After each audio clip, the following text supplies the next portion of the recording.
Right, 9 o'clock. Good morning. Good morning. Happy Sunday. I think we're going to have a nice, hopefully, a nice fall-like experience. I know the heat's going to pick up a little bit this afternoon, but I'm still, fingers crossed, I want that sense of fall in the air. So hopefully we get that soon. Um, uh, Good to see you all. Thank you for being with us, and hello to those streaming online and watching later. Good to see you. Uh, Thomas Diaz here. My pronouns are he, him. I'm on staff as your Director of Connection and Care. Welcome to what we intentionally put together for the next couple of months here in the Guild Room on this formation series called Faith and Formation, which is really geared to do a couple of things. It's to, one, bring together us so we can have conversation, to learn, but most importantly, to kind of equip us and ground us as we lead to the inevitable, the election day that is a couple of weeks from now. What we hope to accomplish in our time in the next couple of Sundays in this space is to really more broaden out how we can be in community as we slowly and for surely get into a place where not only do we just cast our ballot, but what's the response in community, regardless of the outcome, right? So we thought, why don't we start with something that many of us may or be familiar with or may not, and that is to kind of review ourselves about the power of prayer and what prayer can do. And we wanted to lean on a particular series called Prayers for the People. And it is a particular tradition in the church, and we do it every Sunday, if you're paying attention, where we go from the lessons to the word, which is done by our preacher, and then we drastically shift to a place where now we're open. And it's the church's responsibility to make sure that we are capturing every single intention that is being brought into the sacred space, or at least to the altar, the table that we feast. And what I'm going to do with you all this morning is dive into a particular prayer associated, or at least attributed to St. Francis, which is the prayer, "Make me an instrument of your peace." And it's fitting, and the reason why we put it today is because we just, on Friday, observed the feast of St. Francis. And so we thought, why not we just kick it off and go from there? So that's what we're going to do this morning. I spent some time as to, do I want to give you the life story of St. Francis? And I thought, we don't need to do that this morning, because I don't know if we'll get much out of that, as in he was a spectacular person who had a really upside down worldview, which is a positive thing, because he said, no, if I'm going to follow this gospel correctly, I got to turn the world upside down. I got to flip it to understand it. And to kind of reference the sermon last Sunday from our priest in charge, Tim Rich, he said, yes, we can admire St. Francis. We can have the wonderful statues that we get to place in our gardens and in parks of Francis holding animals, holding a bowl of water for the birds. And it's a beautiful thing, and let's still keep them in our gardens. But for it to be real for a moment with Francis and kind of go into his lifestyle of both spirituality, but most importantly, his commitment to the gospel, I think many of us were like, wow, I'm not quite sure if I can live up to that. One of my favorites, and a friend of All Saints, Richard Rohr, often explains that though he is a Franciscan in his heart and his soul and his being, he also says, but living up to Francis's standard of life, he's not quite sure if he'll make it in his lifetime, right?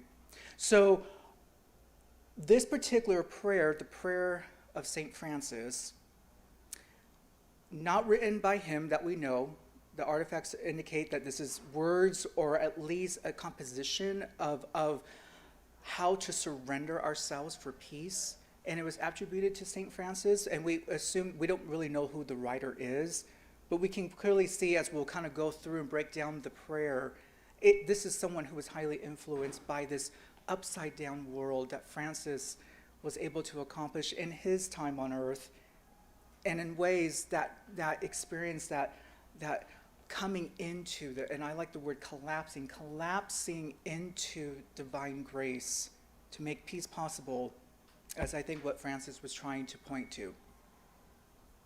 So I'm going to just kind of pause right there and kind of get ourselves ready as we kind of dive into and looking at the prayer of St. Francis, and I'm going to offer us a word of prayer as we go into that space. So God dwells in you.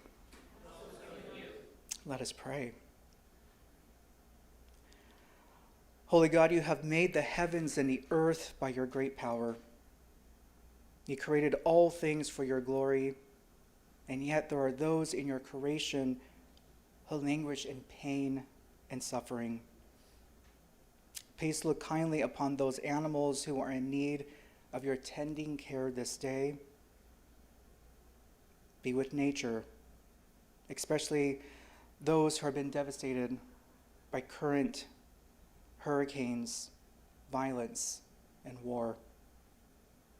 Please grant that they may be treated with the loving care and respect all of your creation deserves. Amen. All right. So what I'm going to do is I'm going to give half of the prayer now. I'm just going to recite it for you, and so you can just kind of sit there and maybe meditate on these words. And then we're going to, towards the end, we're going to do it together. And the reason for that is because there is something very unique about this prayer, and I'm guilty of charge of it, and that is if you're not paying attention, you don't realize that there is really two parts to it. There is the first half and the second half. So just kind of keep that in mind, and I'll point to you towards later in our time what that means for this particular prayer. So here is the first part, the first half. So you can meditate with these words.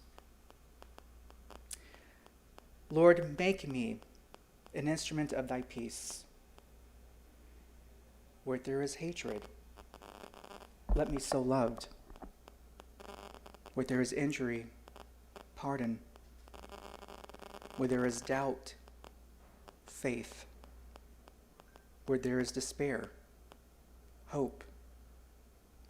Where there is darkness, light. Where there is sadness, joy.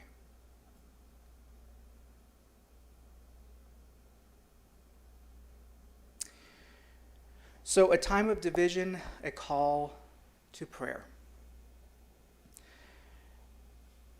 So I'm pretty sure our levels of anxiousness and anxiety and uncertainty in the next couple of weeks are going to increase. And it's probably at this point no secret that we are in a very critical space of much division and polarization as a country and as a society. And politics really has become a source of tension and conflict, even for us as people of faith, right? We know that, especially on the grand scale, and how we see Christian nationalism play out. That's intentional. That's meant to create that division to happen. And quite frankly, it's scary, right?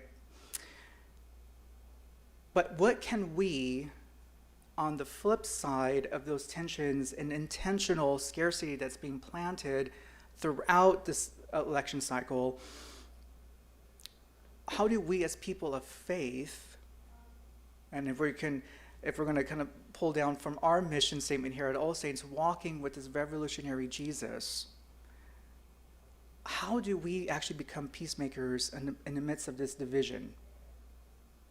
The intentional division that's being planted right now as we sit here this morning. So I want us to kind of look into this particular prayer, the prayer of St. Francis, or the prayer of peace, and really ask ourselves that bigger question: what is my role in this prayer? What's really unique and I intentionally put it on all the slides here. And so I put a little marker that says prayer for peace. And of course, that's what we all want. We're all praying desperately for peace. But if we were to pay attention to this particular prayer, it's not us asking or requesting peace. This prayer is actually saying, no, I am the answer to this prayer. So, Lord, make me an instrument of your peace.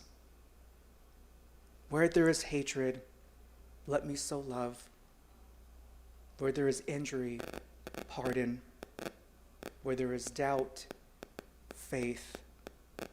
Where despair, hope. Sorry about that. Where there is darkness, light. Where there is sadness, joy. Just sit with that for just a moment. And maybe as you're sitting there, asking yourself, in this moment, how am I responding to these particular lines of establishing, I am the peace that I'm seeking? What does it mean for you to be an actual instrument of making that peace happen?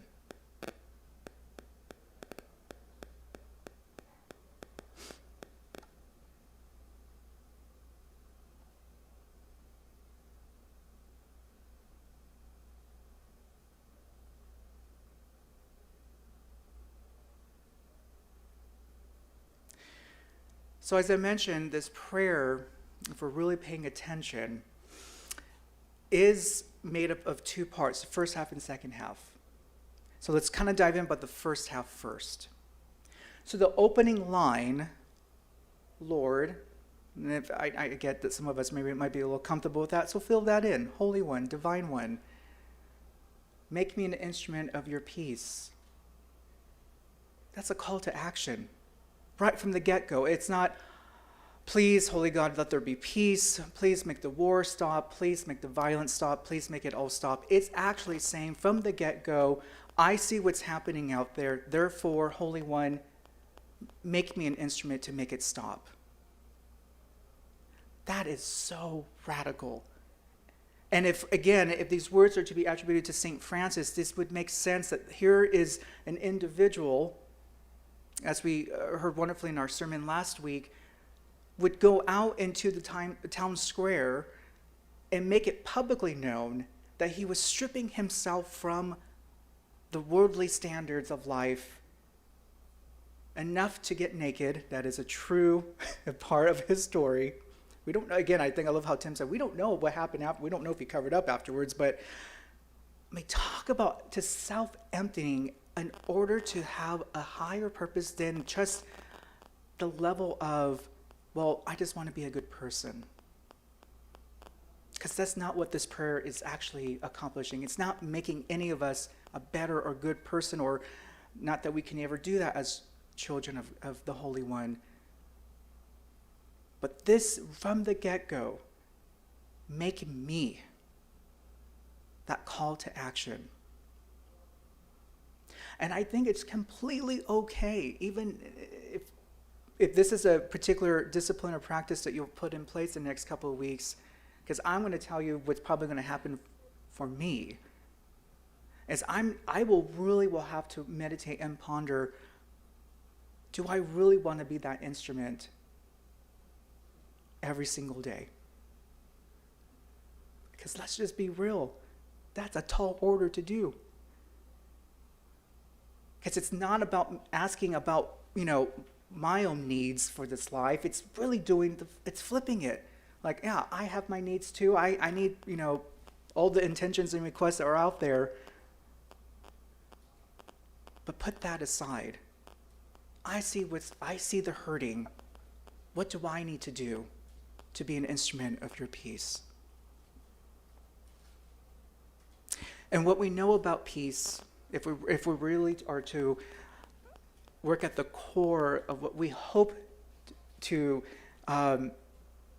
accomplish, or at least stand with or for the mission of peace, it's not a passive action.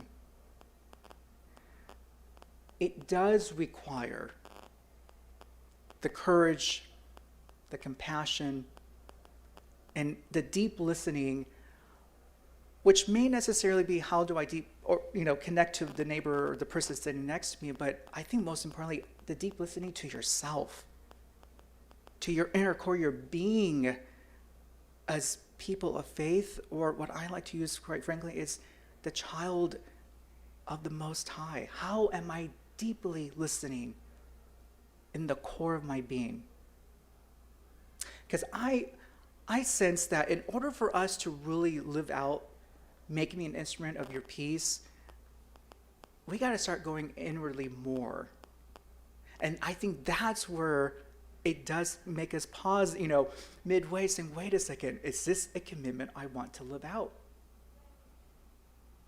It can't be passive. It just can't be something like, well, I'm going to wear, one of my buttons that says, peace, or I am thy peace, whatever it may have to say.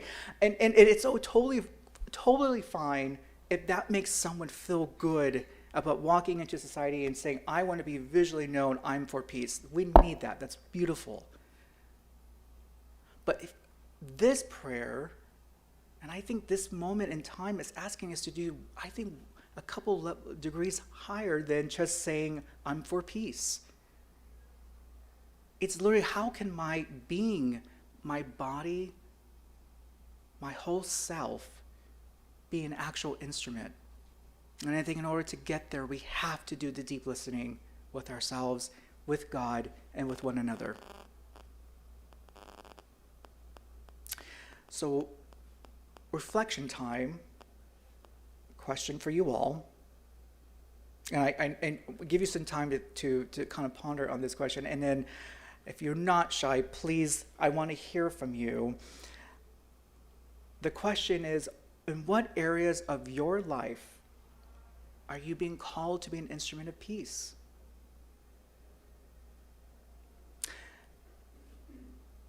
And it could be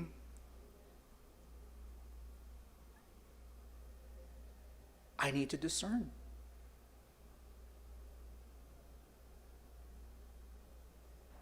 I think that's a valid response. But what does that mean to you? What areas in your life are you being called to be an instrument of peace?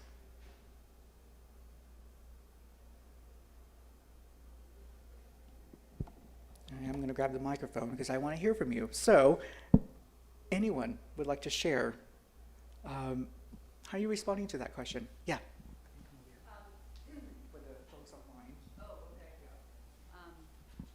This is just what I started doing recently, but you said it much more eloquently than I did. I have friends and family members who just get so angry whenever they meet someone or they see something on the news and they find out these people believe Trump, and they actually get very angry. So for me, I see my role as saying, okay, let's take a step back and let's take a breath. Let's try and get to be neutral. I said, these are the people who you need to send more love to, and you need to be that voice saying, everyone's entitled to their opinion. You don't have to understand it. You just have to respect it. And then say a prayer for them, because they're obviously angry too, to find that, what I call that objective middle point. And that's just what I interpret. Now I see what you said. Beautiful. Thank you. Thank you for that. Anyone else? So I wonder what you see, because when I think about being an instrument of peace, I think of interpersonal conflicts between people in my life. And as someone who's read a lot about codependency and not, trying to be a fixer, people pleaser. Like, how do you see, that seems like kind of a tension. Like, I don't want to be, getting involved in stuff that I'm not, it's not. It's like, I want to preserve my peace too, So that's just sort of a question that came up for me. Sure. Yeah. That's brilliant. It really is. So let's I want to hear more, but let's kind of respond to that. So that is, I think, a follow-up as to, okay, the call to action, make me an instrument of your peace. Great.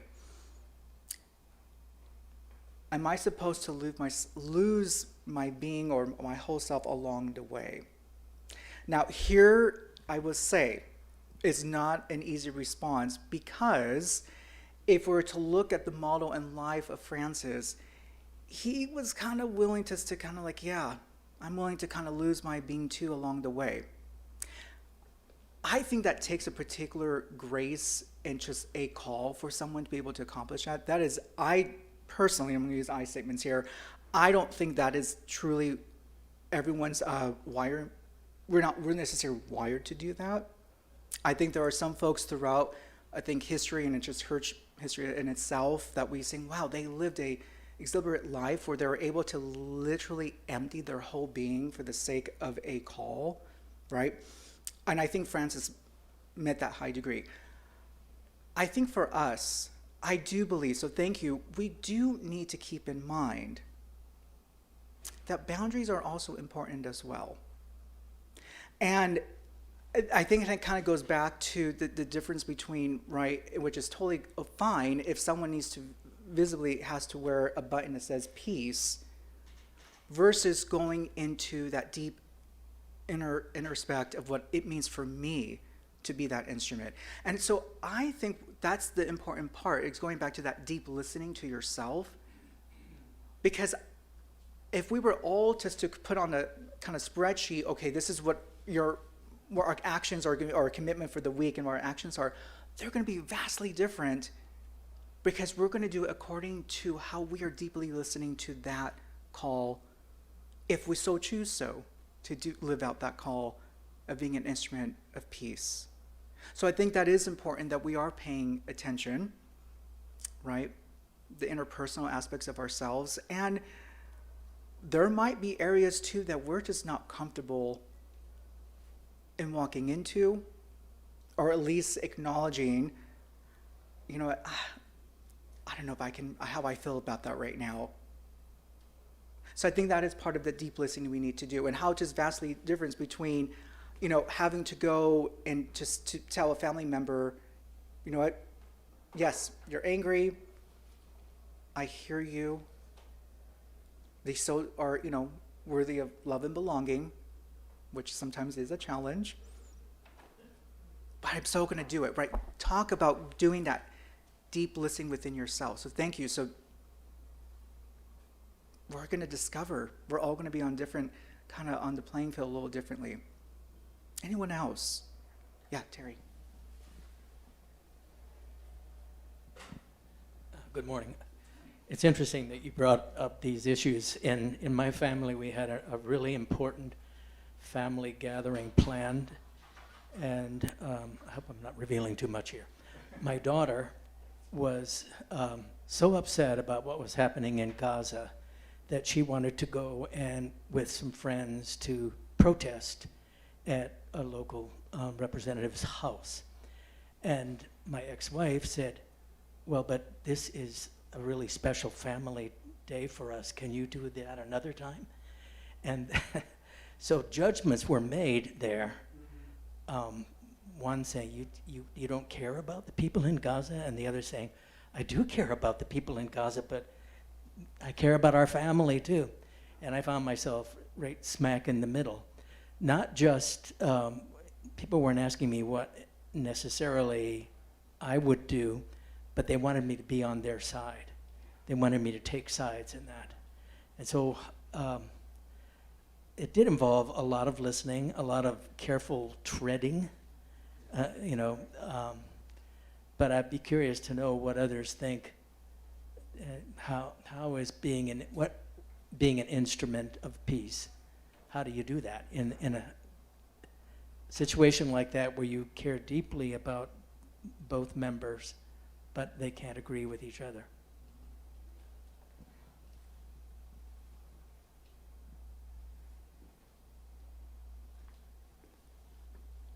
I would imagine in some form or ways we've all kind of maybe had a similar kind of outcome or / experience around the table with our family or friends.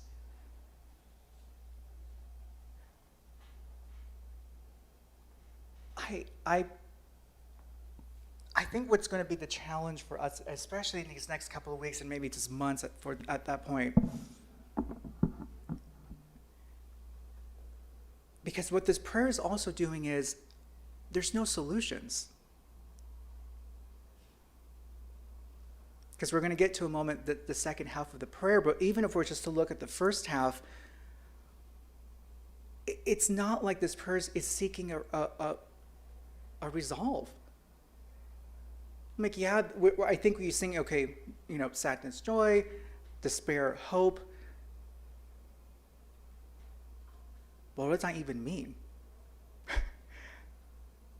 Like, living out hope, living out joy, living out happiness, living out all the kind of, we have the first set and the counter set is, well, I got to do the opposite. Well, what does that even mean? But I think, Terry, thank you for sharing that kind of vulnerable story with us, because what I sense is that you kind of caught it in the moment as to what was transpiring around you. And maybe I'm just going to point something out. It seems like your moment of peace right there was just doing the listening.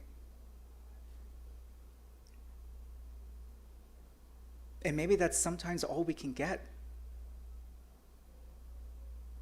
I'm a profound believer that it is really, there's just something magical, I think, as humans, when another human being can sense that you're deeply validating them, hearing them, and seeing them. There's just something that happens, and that's, I think, part of our wirement, right, how we operate. But there's an exchange that happens. And now I'm even questioning, could we categorize that as peace?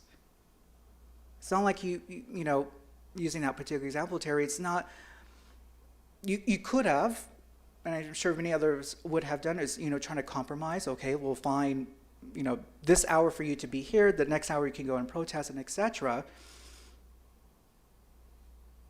But maybe in that moment, it was just hearing it out. I sense that, I think in order to kind of live into this prayer, I think it does require a lot of, again, of that deep listening.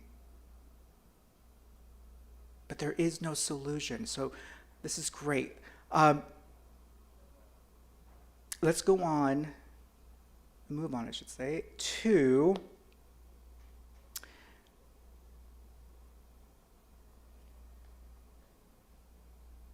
one of the things that I noticed in this first half of the prayer. If you kind of take it line by line, though there is not necessarily a set of resolves or just outcome that we're seeking in this prayer, it does come across there's a vision. That depending on whoever this writer was for the prayer, you can tell they're taking the model of St. Francis, that, again, upside down, flipping the world over, and kind of installing what's the vision if I'm to be an instrument of peace.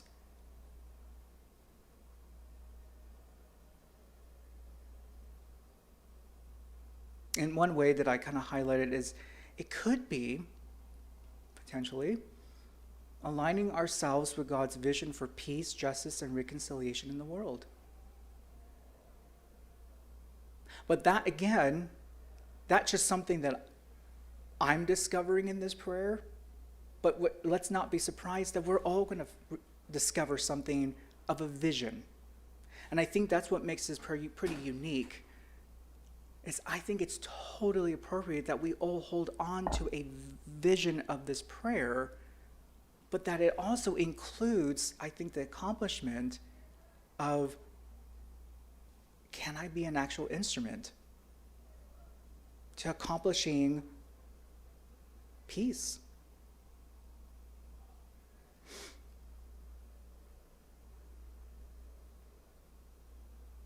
So let's move on to another question. How has prayer, any prayer, helped you navigate political or social division in the past? I say that because this is not our first rodeo, right? We've been here before. And I'm also posing this question because I want us to kind of do a reflection, like what was it like maybe just, a couple years ago to the current age, and what's maybe different? And how are you responding today in prayer? So think about that. How has prayer helped you navigate political and social division in the past? What are you rediscovering? What are you learning now that you want to bring into that aspect of either spiritual or disciplined ways of praying? And kind of going back to that reflection point, when we say, make me an instrument of your peace, it's that call to action.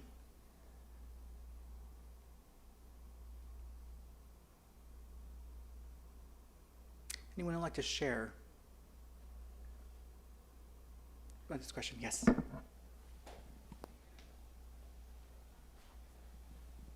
you. Well, I have found that when I express myself in a sense of hope, that people kind of think I'm a Pollyanna, like, what did you know what I was talking about? But I found that if you gently enter this and gently respect other people's wishes and kind of let them know we're all in the same boat and we're all okay, but we all have the similar goal. But and very gently kind of mention this and rub it in that it works. That they come back to me and said, I'm so glad you mentioned that. I mean, I don't push it. I'm just saying, we're all in this together and we need a common ground here. And I'm serious when I say that because we all have to do this. But obviously this person is so hard, so frightened that they need to be reassured that they're not alone. I think that reassurance is important. That we love each other, we care each other. Does that make sense? That gentleness and care, right? It does have an effect. And it goes back to what we mentioned earlier, and that is that when you're able to hold that presence and actually see that person in that moment, right? Thank you. Beautiful share. I think some of the issue comes in how we define peace. And it's, we're ingrained, my mom wanted peace in the household, which meant no conflict, right? And it's not a disagreement. It's not having no conflict. It's underlying love that joins us together as human family.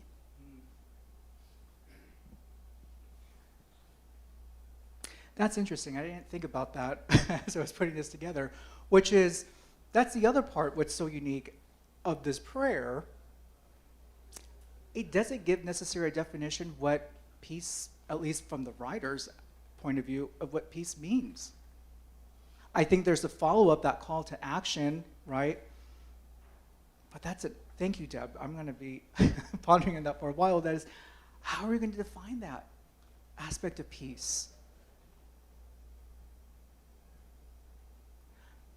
And it's actually interesting that in the particular prayer too, the word conflict is not necessarily observed in one of the lines. But despair is. I think it's something for us to ponder on for a while. Let's just take that as a homework assignment, figuring out what that is. Anyone else for the question? How has prayer helped you navigate political, social division in the past, or maybe even the most recent time? We can add that too. Yes.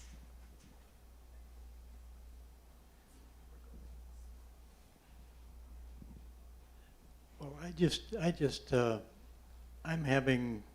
I had problems with make me an instrument of your peace. What does that mean?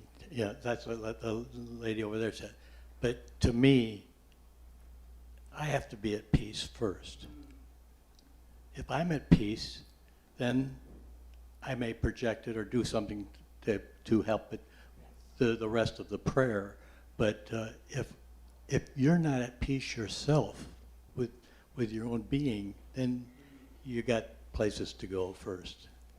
Rather than solving the world's problems, you got to solve your own problems.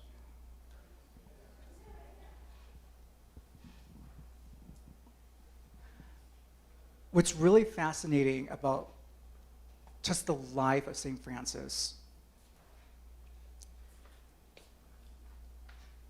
he was so convinced, it's his core conviction, that his sole purpose and mission was to really just to love God, live out the gospel to the most, for us we could say, to the most extreme aspect of how we can live out the gospel, and to love neighbor. I say that because I think that was peace for Francis, for him. It's like, this is it. This is what I'm going to live this out. And of course, what we, when we know just by historical context is that the rest of the town was like, who is this crazy guy? Why is he talking this way, living this out? And Francis is not the only person that he got that title. Did the same to Jesus. So I think that's extremely important that we do, or at least willing to always rediscover what is that peace for me. But I think an important aspect to that discovery, I'm going to say that we do need to make sure that we're still leaning on our mandate. The mandate of loving God and loving neighbor.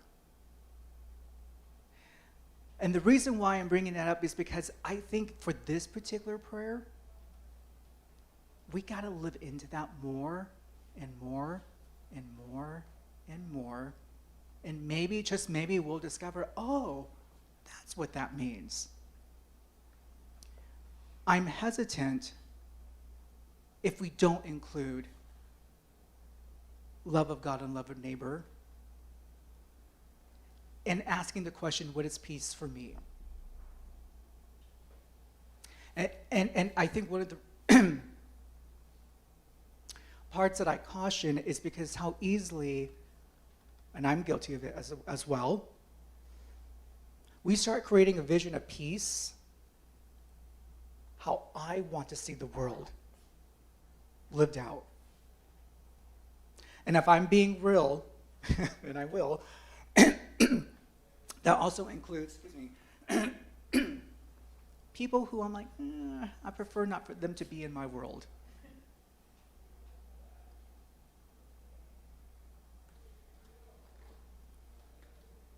But that's not where Jesus was headed. And I think Francis got that, and he's like, all right, if you're saying what's true, let's do this. And there were times, because Francis was so locked into that vision, the rest of the society couldn't understand it. So maybe that's part of that ongoing discernment and discovery of that peace. It's like, yeah, I know what I need in my life to find that peace, but is it matching, or at least attempting to pair it with what we've been asked of our faith?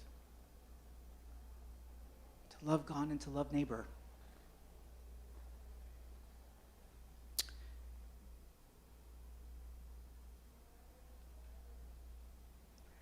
So now let's move on to the second half of the prayer. What's really beautiful about the second part of the prayer is the first part was the call to action. Okay, let me do this. Let me be able to be someone's, when someone is sad, let there be joy. When there's despair, let me be hope, etc. Now, the second half is, okay, I need to live this out in a practical way.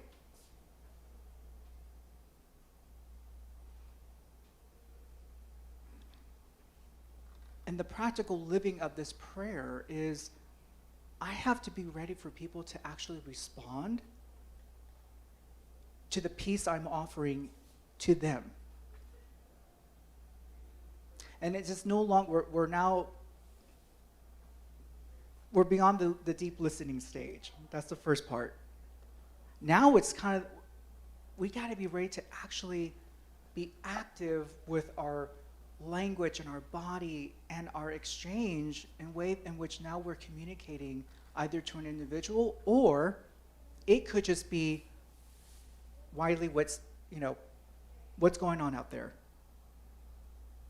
Maybe how we are in the moment responding to whatever news outlet article that we're witnessing. I think about the outbursts that I often have when I'm listening to an NPR episode about something. I'm just, I'm in my car by myself, so I'll shout. But but it is a response. Something's happening for me because I'm just agitated or just outrightly just, upset and angered by what I'm hearing about an injustice, happening in the world. But then I have to now do that second part. It's like, okay, if I'm going to be that peace, now I got to respond to what I'm hearing without losing the focus of being able to live into that place where if I'm going to be just completely agitated this whole time without really no respectable response as to, I wonder why that's either happening, just pick an injustice out there, right? Why is that happening? And it's a discipline, I believe. Then it's kind of getting back to a place of like, okay, all right, I'm feeling this. This is how I'm sensing how I'm reacting. What can I do now? Maybe just starting with myself to feel a sense that I'm contributing to making it better. And it could be, I think, often of saying, okay, I'm just in a reactive space right now. Maybe not necessarily helpful. I mean, if you're by yourself, I guess, but still, because it's on my mind now, it's stuck. Or I'm coming on either to work or wherever I'm going at, and it's stuck, and I don't want it to be. Instead, what I hope that we can all do is find, okay, there has to be not a resolve, but there has to be a response of peace. So the second part of this prayer actually gives us the liberty of pursuing, how are you going to define that peace?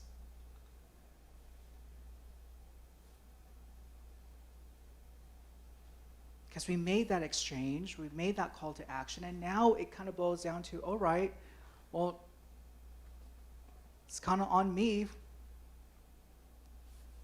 deep listening with the Spirit as to what is that peace going to be in this moment. And some of you have already have shared, which is beautiful, thank you. Just in those incidences where you're talking about, well, this is how I responded, or this is what I was doing. And I think the more we build on that, okay, I'm just not going to wish for peace. I got to become it. I had to embody it. I got to be real with this peace.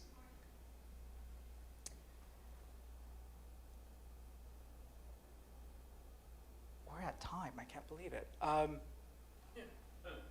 We can talk about peace forever. So what I want us to do to kind of wrap up is I want us to do this prayer together. This is the full version of the prayer. And again, come over here to the screen.